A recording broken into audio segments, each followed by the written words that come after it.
What time is it? Say it! What time is it?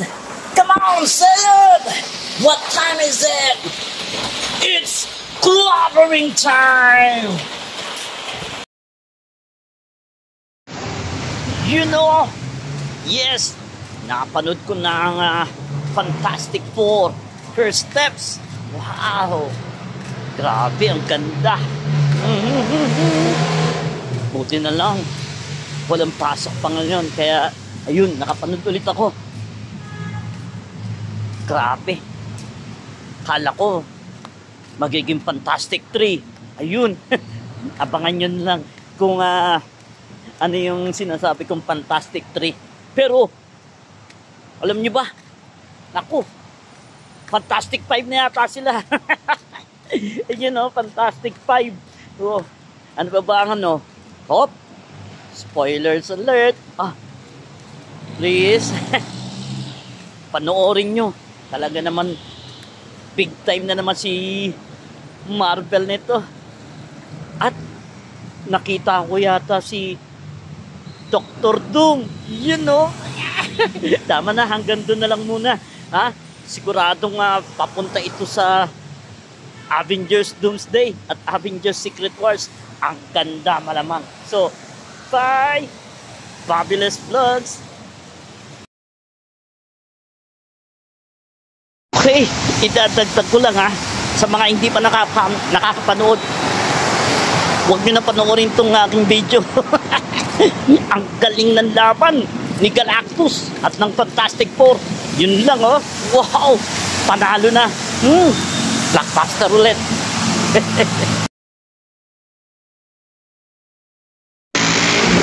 Wow!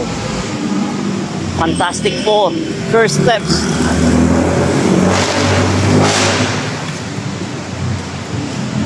Movie review tayo.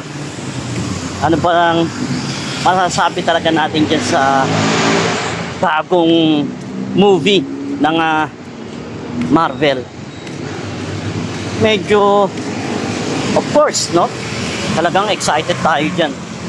At alam na rin natin na, alam nyo, pang-apat na Fantastic Four na movie yung gawa ng Marvel na yan Alam nyo na yung una, Fantastic Four, and then The Rise of the Silver Surfer. At kung di ako nagkakamali, yung isang Fantastic Four, 2005 pa? 2015. Yun, medyo hindi maganda, no? Pero yung dalawang nauna, okay na, no? Pero this time, itong bago na movie ng Fantastic Four, ang kakaiba dito si Silver Surfer. Dati kasi yung ano ba yun? Ron, no? Yung lalaki ang bida, lalaki ang gumanap sa Silver Surfer. Pero this time, babae, no? Siguro, ang nakita ko lang dahilan, magkaroon lang ng connection, no? Si Human Torch, tsaka yung Silver Surfer na babae. Alam mo naman ito si Human Torch, babaero. Kaya, medyo mukhang naantig yung puso ni Silver Surfer kahit pa paano, no? Pero ganun pa man, ano ba ang pagkakaiba lang dito? Nako, talaga naman, talagang si Galactus, no? Talagang nakita sa movie. Spoiler alert.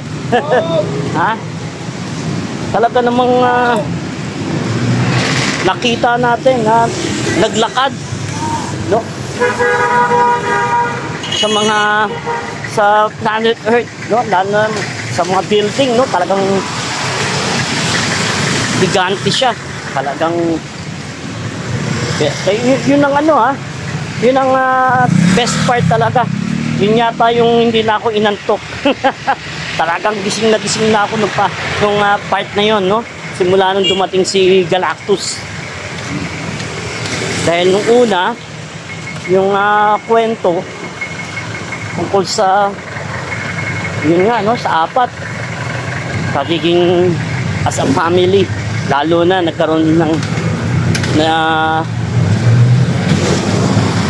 nabuntis, no? Buntis si Invisible Woman. Alam na naman natin na kay Mr. Fantastic, partner silang dalawa. Kaibigan ni Mr. Fantastic yung si Ben Grimm, no? Yung The Thing. At si Human Torch, kapatid yan talaga ni Invisible Woman. Kaya andun ang pinaka istorya mula sa anak ni Mr. Fantastic at Invisible Woman. Oh, sige, kukwento ko na. Kaya medyo nakakatulog ako. Buti na lang may tigagising ako. Ginigising ako pag nakakaidlip ako.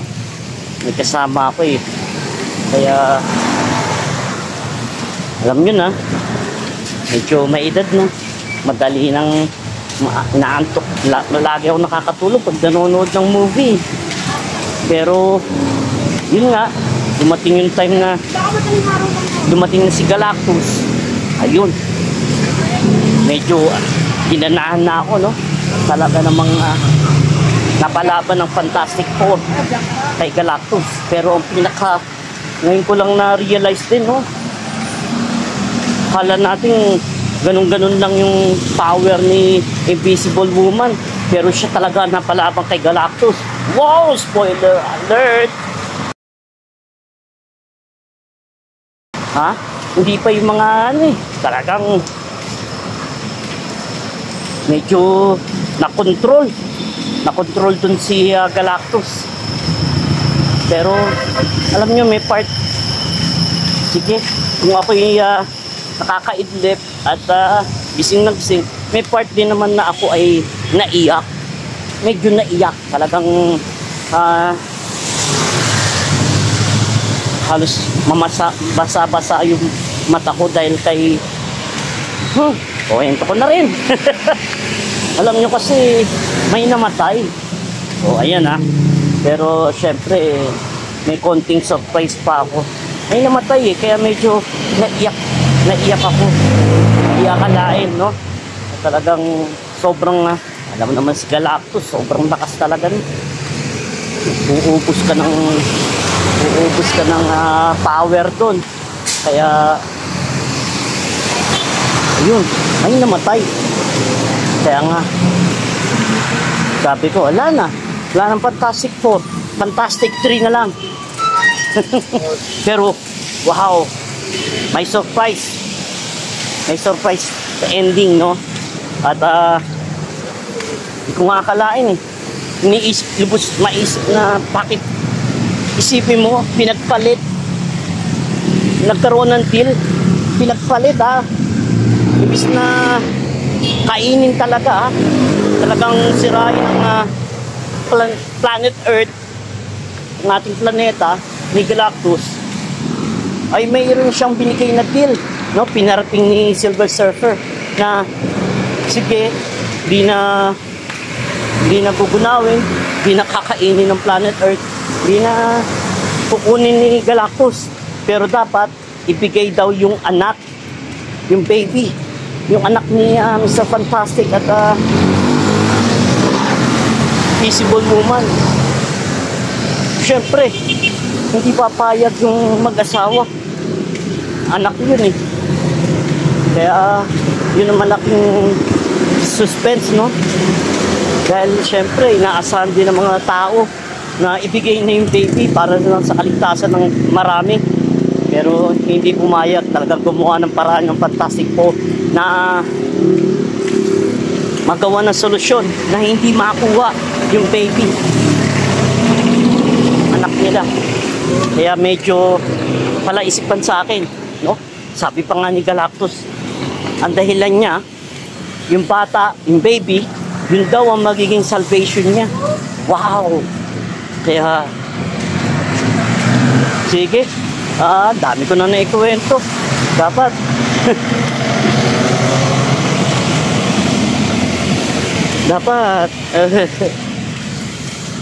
pero sige, para magulat din kayo.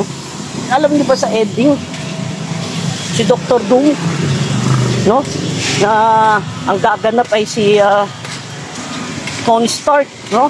Si Robert Downey Jr., dating Iron Man. Yun ang pinaka-surprise, yung pinaka-ending, yung credit scene ba. Hawak ni Dr. Doom yung bata, yung baby, na ikinagulat ni Invisible Woman na makita niya. Ano ba talaga plano sa bata? At ganun na lang ang kanilang interest, no? Kaya, kakaabang.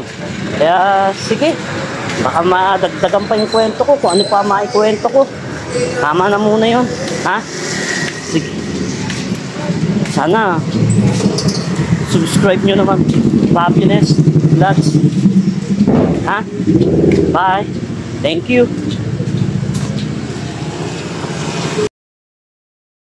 The Fantastic Four. Watch it now. Whoa. Yes.